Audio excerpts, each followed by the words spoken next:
Hello and welcome. In this week's lecture, we're diving headfirst into a massive shift in sociology. We're talking about a real intellectual battle, the move away from trying to explain entire societies with one giant theory to focusing on something much smaller, but maybe even more powerful, the individual, specifically the choices we make. We're going to trace the rise of a pretty controversial idea that came to be known as rational choice theory. You know, this quote just nails it, doesn't it? Sociology has never been about one single agreed-upon truth. It's always been a field of debate, of arguments. So what happens when a powerful new idea comes along and challenges everything the old guard stands for? Well, that's exactly the story we're getting into today, and it's one of the most important intellectual showdowns in the history of the field. All right, so here's our game plan. First, we'll look at what I'm calling sociology's grand ambition. Then we'll see the rebellion against that, which came in two distinct waves. The first was microsociology. The second, and our main event for today, is rational choice. Then we're going to put these two rebels side by side to really understand how they see us as humans. And finally, we'll ask a tough question. What does this super logical, super rational view of the world actually miss? Okay, let's set the stage. Back in the mid-20th century, sociology had some seriously big ambitions. I mean, we're talking about so-called grand theories.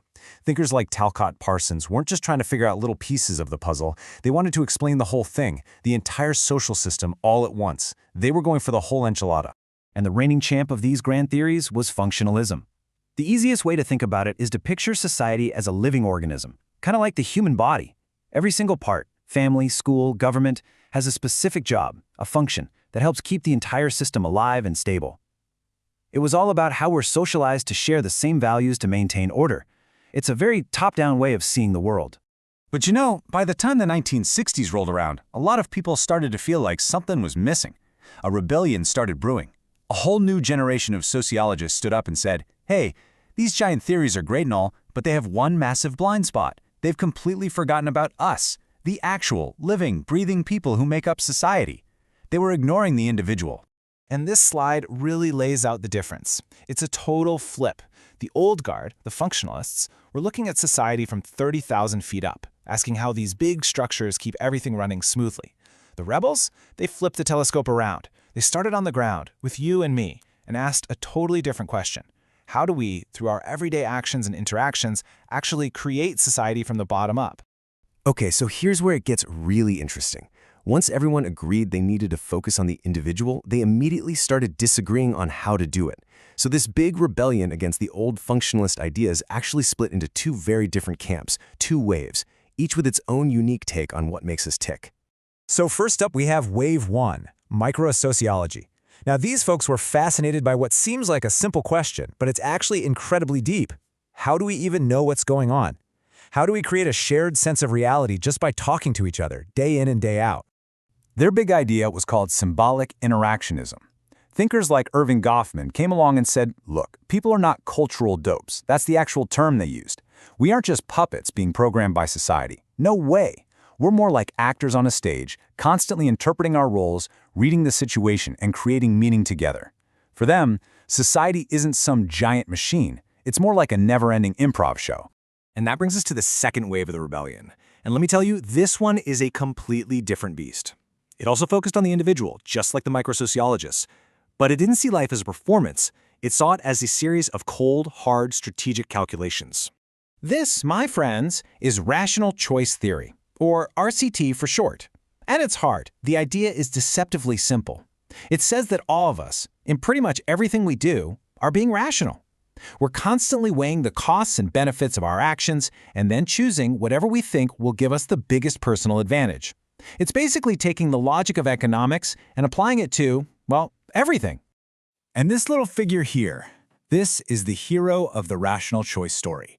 This is the rational actor. It's the theory's model for what a human being is, a strategic, self-interested agent. It's like having a little accountant in your head for every single decision, from what to eat for breakfast to who to marry, constantly running the numbers to get you the best possible deal. And you've got to understand, this wasn't just some friendly academic debate. This was a direct assault on the old guard. A key figure here, George Homans, basically called out people like Parsons. He said their grand abstract typologizing was vague and unscientific. Homans wanted to bring a new kind of rigor to sociology, something precise and almost mathematical. He was throwing down the gauntlet. Okay, so let's just pause and take stock for a second. We have these two major theories, microsociology and rational choice. Both were born out of the same rebellion. Both wanted to focus on us, the individuals. But man, oh man, did they have completely different ideas about what it means to be an individual and what really drives us to do the things we do. Let's just break this down. On one side, you've got microsociology. For them, the real action is in the interaction between people. We're seen as performers, as meaning makers. Their big question is, how do we create our world together? But then, bam, on the other side, you've got rational choice theory. Here, it's all about the individual. We're not performers, we're calculators. And the only question that matters is, how do I win? It's the difference between seeing life as a shared performance versus seeing life as a strategic game. Now, I don't want you to think that rational choice theory is useless. Far from it. It's an incredibly powerful tool that can explain a whole lot of human behavior, especially in economics. But it's not the whole story.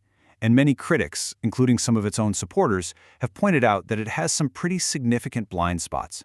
And what's really fascinating is that even George Homans, one of the champions of this approach, saw its limits.